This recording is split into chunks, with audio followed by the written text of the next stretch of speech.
ನಮಸ್ಕಾರ ವೀಕ್ಷಕರೇ, ಇದು ಸತ್ಯ. ಪರಮಾಣು ಯುದ್ಧ ನಡೆದರೆ ಏನಾಗಬಹುದು?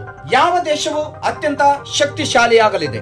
ಪರಮಾಣು ನಿಶಸ್ತ್ರೀಕರಣವನ್ನು ಸಾಧಿಸುವ ಗುರಿಯೊಂದಿಗೆ ವಿಶ್ವಸಂಸ್ಥೆಯು ಪರಮಾಣು ಶಸ್ತ್ರಾಸ್ತ್ರಗಳ ಪ್ರಸರಣ ರಹಿತ ಒಪ್ಪಂದ ಸೇರಿದಂತೆ ವಿವಿಧ ಕ್ರಮಗಳನ್ನು ತೆಗೆದುಕೊಂಡಿದೆ. ಎಲ್ಲಾ ಪ್ರಯತ್ನಗಳ ಹೊರತಾಗಿಯೂ 9 ದೇಶಗಳು ಪರಮಾಣು ಶಸ್ತ್ರಾಸ್ತ್ರಗಳನ್ನು ಹೊಂದಿವೆ.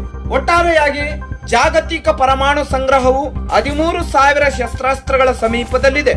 ರಷ್ಯಾದಲ್ಲಿ ಅತಿ ಹೆಚ್ಚು ಅಂದರೆ ಸುಮಾರು 6,000, ಯುಎಸ್ ಸುಮಾರು 5,400 ಮತ್ತು 410 ಶಸ್ತ್ರಾಸ್ತ್ರಗಳೊಂದಿಗೆ ಚೀನಾ ನಂತರದ ಸ್ಥಾನದಲ್ಲಿದೆ.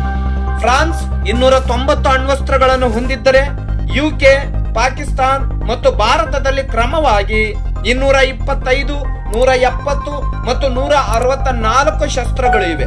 ಇಸ್ರೇಲ್ ಬಳಿ 90 ಮತ್ತು ಉತ್ತರ ಕೊರಿಯಾ 30 ಪರಮಾಣು ಶಸ್ತ್ರಾಸ್ತ್ರಗಳನ್ನು ಹೊಂದಿದೆ.